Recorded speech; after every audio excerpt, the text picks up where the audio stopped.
The observation deck of Research Station Kelvar 9 hummed with nervous energy as Commander Vextha reviewed the reports for the third time. The Sylvari girl, Emma, as the translation matrix had decoded from her distressed vocalizations, had been nothing but chaos since her rescue from the derelict colony ship. 17 personnel injured, 3 requiring regeneration therapy. The small, flu-skinned alien with bioluminescent patterns across her arms seemed determined to tear apart anyone who came near. Perhaps termination would be merciful, Vextha's second-in-command suggested, his scaled ridge furrowing with concern. The Galactic Council would have our hides, Vextha replied. The Sylvari are an endangered species. We can't just— Then what? She's been sedated 6 times. She breaks through every restraint. Our xenopsychologists are at a loss. Vextha's eyes drifted to another report. The human. Elijah Ward. Captured 3 months ago after his freighter violated quarantine zones. Peaceful, compliant, almost disturbingly so for a species with humanity's reputation. Where other races expected humans to be the warriors from the old war stories, this one seemed content to read books on his datapad and politely refuse interrogation. An idea, possibly brilliant, probably insane, formed in Vextha's mind. Bring the human to Containment Cell 7, he ordered. Put him in with the Sylvari. The second-in-command's jaw dropped. Sir, that's an experiment in human resilience. If the stories about his species are true, he'll survive. If not, Vextha gestured dismissively. We'll have our answer about human durability. Elijah looked up from his worn copy of Moby Dick as the cell door hissed open. He'd been through worse than alien detention. 3 tours in the expansion wars had taught him patience. But when 4 armed guards escorted him down corridors he'd never seen, past cells reinforced with blast shielding, his calm began to crack. Where are we going? He asked in Galactic Standard, his accent thick but understandable. No response. Typical. They stopped at a cell marked with biohazard symbols and warning labels in 7 languages. Through the observation window, Elijah saw her, a girl no more than 17 by human standards, huddled in the corner. Her skin was a pale cerulean, decorated with swirling patterns that pulsed with soft light. Her silver hair was matted, and her eyes, those remarkable violet eyes, tracked the guards with feral intensity. You're putting me in there? Elijah asked. Commander's orders. One guard replied, already backing away. The door opened. Elijah was shoved inside, the door sealed with a finality that made his stomach drop. Emma's head snapped toward him and she released a sound that was part hiss, part shriek. Her bioluminescent patterns flared bright red. A warning, Elijah's combat training told him. She was terrified. Easy, Elijah said softly, holding up his empty hands. I'm not here to hurt you. She didn't understand his words, but she understood his tone. Her patterns flickered between red and orange, fear mixing with confusion. Elijah slowly lowered himself to the floor, making himself smaller, less threatening. He'd done this before with a traumatized kid in the ruins of New Jakarta. Patience. That's what this required. Emma watched him for what felt like hours. Elijah didn't move, didn't speak. Just sat there occasionally humming an old Earth tune his mother used to sing. Eventually, exhaustion won.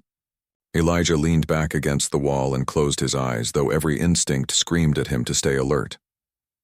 Day 2 began with Elijah waking to find Emma exactly where she'd been, watching him from her corner. But her patterns had faded to a soft blue. Progress. He pulled out his food ration, broke it in half, and slid one piece across the floor toward her. She flinched, but her eyes locked onto the food. When he bit into his own half and made exaggerated chewing motions, she cautiously reached out and grabbed the offering. They ate in silence. By day 3, Emma had moved closer. Not much, maybe a meter, but closer. Elijah had started talking to her, narrating his actions. I'm going to stand now. Just stretching.